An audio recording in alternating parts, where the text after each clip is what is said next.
अब जहाज उड़ रहा है हवा में, टेक ऑफ हो गया भाई, सीट बेल्ट अब आप खोल सकते हो।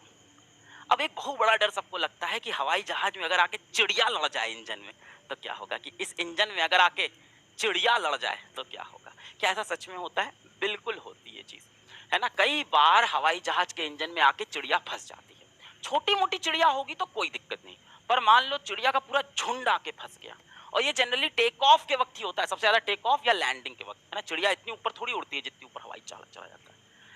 अगर मान लो पूरी चिड़िया का झुंड आ गया या बहुत बड़ी चिड़िया आके हवाई जहाज के इंजन में फंस गई तो क्या होगा भाई, इंजन खराब हो जाएगा।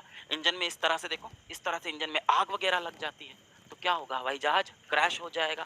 देखो हमेशा ऐसा नहीं होता, क्योंकि एक ही इंजन तो खराब होगा, दूसरा तो बचा हुआ है। दूसरे इंजन में इतनी क्षमता होती है कि हवाई जहाज को वो हवा में रख सके, और पायलट क्या करता है, आसपास सेफ एरिया देख के या वापस आके आसपास का एयरपोर्ट देख के लैंड करके सबको बचा लेता है। पर यह घटना बहुत कॉमन भी है, ऐसा नहीं कि ऐसा होता नहीं है। आप अगर देखो विश्व भर में रोज 50 हवाई जहाज में आके चिड़िया लड़ती है, इसको बोलते हैं बर्ड स्ट्राइक, चिड़िया के लड़ने को। अगर आप भारत की बात करो तो हर महीने 150 हवाई जहाज पे बर्ड स्ट्राइक होती है।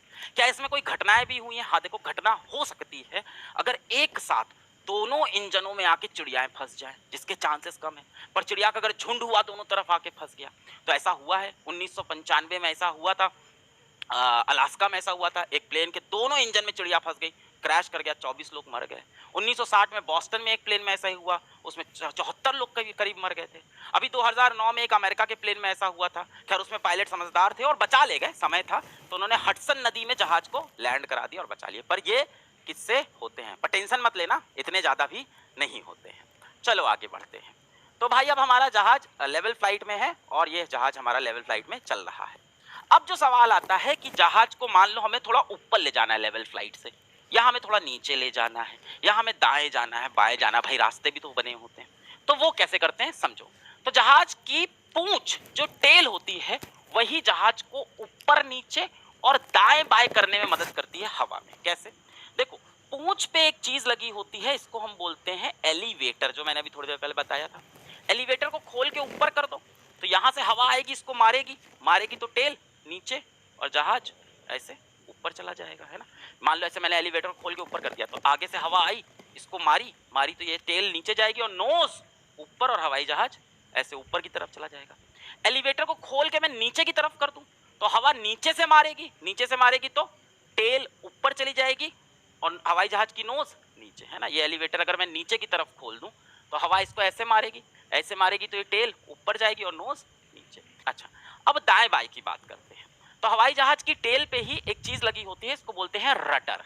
अब रडर क्या कर सकता है, ऐसे ऐसे हो सकता है ना। प्लेन के पीछे यूं लगा होता है जो जगह, ये पूरा एरिया जो है ये पूरा नहीं करता, पीछे एक पार्ट होता है जो हिल सकता है, उसको बोलते हैं रडर।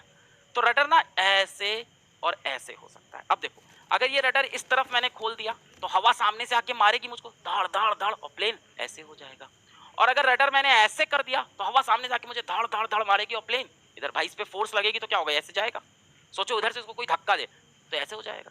और अगर रडर को इस तरफ खोल दूं और सामने से हवा इसको बहुत तेज से धक्का देगी तो प्लेन ऐसे, तो दाएं बाएं कर सकता है। देखो ये मैंने दिखाया है, ठीक है। देखो इस तरह से ये रडर है यहाँ पीछे, है ना, इसको इधर खोला तो इधर चला गया, इधर खोला इधर, और ये यहाँ पे एलिवेटर है, इसको ऊपर नीचे करने के लिए इस्तेमाल करते हैं। भाई आगे बढ़ते हैं।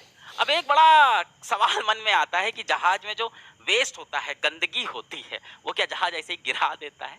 तो ऐसा नहीं होता है। तो जहाज के अंदर जो टॉयलेट होता है वो नॉन स्टिक टॉयलेट यूज किया जाता है, पानी नहीं होता है, ठीक है। और ये जो टॉयलेट होता है ये एक पाइप से लगा होता है, एक वैक्यूम जनरेटर से लगा होता है।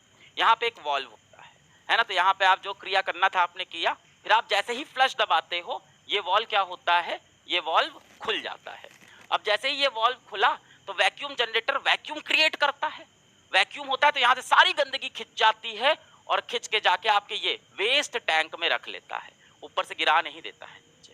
तो ये वैक्यूम जनरेटर वाला जो टॉयलेट है ये काम करता है जहाज के अंदर, और फिर जब जहाज लैंड करता है तो ये गंदगी साफ कर दी जाती है। अच्छा, एक और सवाल मन में बड़ा आता है कि जहाज के अंदर पैराशूट्स क्यों नहीं दे देते लोगों को, भाई जैसे ही क्रैश करने वाले लोग कूद जाए पैराशूट लेके। इसके दो बड़े कारण हैं। पहला कारण यह है कि पैराशूट से जंप करना, पैराशूट से कूदने के लिए ट्रेनिंग चाहिए होती है। इस ट्रेनिंग को कराने में लगभग 1 से 2 घंटा लग जाता है किसी इंसान को। तो ये ट्रेनिंग कराना पॉसिबल नहीं है भाई सारे पैसेंजर को, है ना? अच्छा, साथ ही साथ दूसरा बड़ा रीज़न ये है कि जहाज़ जिस हाइट पे उड़ता है, जिस लेवल पे उड़ता है, वो बहुत ऊपर होता है।